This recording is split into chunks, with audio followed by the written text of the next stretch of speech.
दुईटा कुरो गर्दै जाँदा म चाहिँ अब तपाईँको यसो भनिदिइहालेँ मैले पानी छ अब यहाँ दुईटा कुरो होला नि होइन तपाईँ समय भने चाहिँ अब एकदम फेरि माइक्रो फाइनेन्स भने समय भने चाहिँ यस्तो चिज हो जस्तो लाग्छ भने तपाईँ अहिले चाहिँ जानु भएन तपाईँको चाहिँ क्लाइन्ट यहाँ अहिले पुग्नु भने एकछिनपछि अर्कोले लगेर चाहिँ तपाईँ पैसा दिन्छ तपाईँलाई हुँदैन होइन यो संस्था काम गर्ने मान्छेहरू म त यसो लागेको समय सबै कुरो समयमा होला भनेर जान्छ तर अधिवेशन 10 बजेबाट मान्छे आउने तपाईँ टाइम एउटा त्यसले हाम्रो सरै प्रदेश प्रमुखको हिसाबले आउनुभयो समय चाहिँ एउटा दुईवटा कुरो चाहिँ हामी ख्याल गरेर भने समयलाई चाहिँ अझ माइक्रो फाइनेन्सलाई एकदम समय भनेर तपाईँ आर्थिक पारदर्शिता भन्ने कुरो चाहिँ एकदम चाहिन्छ र यो कार्यक्रम जसरी मैले यो मञ्चमा के सोध्थेँ भनेदेखि अरू बैङ्कहरू अरू बाहिर यो मञ्चमा त सिओ साहब आएर पाउनुहुन्थ्यो यति कर्मचारी जुटाउनको लागि अफिसले लगानी गर्नुपर्छ गोष्ठी गर्नुपर्छ टिएडिए दिनुपर्छ तर तपाईँहरू आफ्नो खल्तीको आफ्नो तलब खर्च गरेर भेलाभावमा जाँदा सिओ साहबले आएर अफिसका कुराहरू गर्नु पाउनु बिजनेसका कुराहरू गर्नु पाउनु तपाईँलाई मोटिभेसन गर्नु पर्ने मौका गुमाउनु भयो मतलब सबै संस्थाहरू अब चेयरम्यान पनि आउनुहुन्छ कति संस्थाहरूमा चाहिँ कर्मचारीको चाहिँ यो अधिवेशनमा सिओ साहबहरू आएर चाहिँ शुभकामना दिनुहुन्छ तपाईँ के भएर आउनु भएन अथवा तपाईँले लुप्त गर्नु थाहा भएन भन्दै यसरी तपाईँ जहिले व्यवस्थापन र युनियन चाहिँ दुई सिटकाको एउटा पाटो भन्छ त्यो दुईटा मिलेर सँगसँगै हिँडेर भनेदेखि आफ्नो डिस्टेन्समा हिँड्नु पऱ्यो हिँड्दै गर्दा दुईटै टायर गाडाको दुईटै टायर जोड्यो भने त पल्टिन्छ जोडिने नि भएन तर आफ्नो डिस्टेन्समा सँगसँगै पनि हिँड्नु पऱ्यो त्यसपछि संस्था रहनुहुन्छ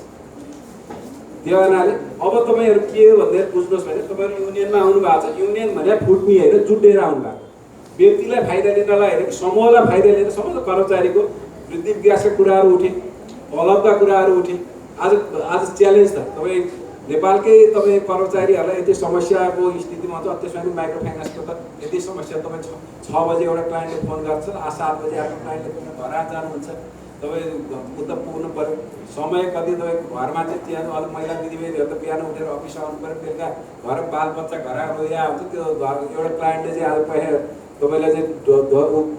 गाली गरेर त्यो गाली गरेर तपाईँ बच्चाले चाहिँ गएर चाहिँ गाली खाइरहेको हुन्छ यस्तो मानसिकतामा भने म्यानेजमेन्ट र कर्मचारी चाहिँ सँगसँगै उठेर संस्थालाई अघि बढाउनु है तपाईँहरू यहाँ आउँदै हुँदा तपाईँ एक ठाउँमा सङ्गठित हुँदै गर्दा अब तपाईँहरूले नेतृत्व के गर्नु पर्यो नेतृत्व छान्न पर्यो यो सङ्गठन बनाउन पनि जन्माउन सजिलो छ सबै कुराहरू जन्माइदिने अर्थ जन्म तर यसलाई हुर्काउने बढाउने यसलाई चाहिँ सक्षम बनाउने कसरी हुन्छ त भन्दाखेरि त्यो चाहिँ तपाईँहरूको एकता हो तपाईँहरू बिचको चाहिँ मनमुटाव अन्त्य हो तपाईँ एकै ठाउँमा चाहिँ जुन एउटा मात्र चाहिँ ऊ भयो भने सबै किनभने सबै 10 औँला भयो भने ताली बज्छ ताली हाल्यो आवाज ठुलो हुन्छ एक औँलाले बजाएर सानो हुन्छ कुराहरू ठुलो आवाज बनाउने हो त्यो भन्दै गर्दा तपाईँ ऐतिहासिक गण्डकी प्रदेश तपाईँ नारायणी किनारमा चाहिँ अधिवेशन गर्दै जानु तपाईँले सङ्गठनलाई कसरी ल्याने सङ्गठनलाई मजबुत बनाउने कुरो एकतिर जानुहोस् अर्को तपाईँ संस्थालाई कस्तो बनाउने तपाईँहरूले गर्नु किनभने आजसम्म यहाँ ल्याउनु भयो तपाईँहरूले हो भोलि पनि तपाईँले यसलाई अझै राम्रो बनाउन सक्नुहुन्छ यो भने अहिलेको चलन चल्ती भए तपाईँहरू जेन्जी नै हो त्यहाँ हुनाले त्यो जेन्जीकै शक्ति लाएर चाहिँ गलत ठाउँमा युज नगरेको यो संस्था महिला लघुवित्तमा तपाईँको बनाउने एकतिर संस्था बनाउने दायित्व छ आर्थिक सँगसँगै तपाईँ अघि बढ्ने बैङ्क तपाईँ संस्था तपाईँको यो पनि सरकार युनियन पनि सरकारको श्रम मन्त्रालय अन्तर्गत के तपाईँले प्रमाणपत्र दिनुभएको छ तपाईँको संस्थाले पनि नेपाल सरकारको चाहिँ कम्पनी रजिस्ट्रार अन्तर्गत दुईवटा सरकारमै दर्ता छ त है सरकारमै दर्ता भएर श्रम ऐनभित्र तपाईँले लाग्नु भएर श्रम ऐनभित्र रहेर आफ्ना मागहरू आफ्ना जायज मागहरूलाई तपाईँले प्रस्तुत गर्न सक्नुहुन्छ सौदाबाजी गर्न सक्नुहुन्छ तपाईँका रोकिएका वृद्धि विकासका कुरो वृद्धि विकास भने चाहिँ क्यालेन्डर अनुसार चल्ने चिज हो सधैँ तपाईँ नयाँ पाउला त जहिलेसम्म पुरानो चाहिँ पात झर्दै नयाँ पाउला आउँदैन त्यो भएर वार्षिक रूपमा वृद्धि विकासको अगाडि बढाउनु तपाईँ सेवा सुविधा अहिले यतिसम्म भोलि तपाईँको तलबबाट चाहिँ तेल हालेर फिर्न जानु पऱ्यो भने तपाईँ त्यहाँ चाहिँ आर्थिक अनिवार्य तर तपाईँ साधन चलाउने चाहिँ तेल खर्च पनि आउँछ त्यो तपाईँ त्यहाँ आर्थिक अनिवार्यता हुँदैन त्यहाँ त्यस्ता कुराहरू तपाईँले छलफल गर्नु तपाईँले बन्द सत्र हुन्छ तपाईँले युनियन भनेर तपाईँ यो मैले अर्को कुरो तपाईँहरू अहिले नेतृत्व प्रथम अधिवेशन हो त्यो प्रथम अधिवेशनमा तपाईँहरू मत विभाजनतिर नजानु मैले तपाईँलाई अनुरोध पनि गरेँ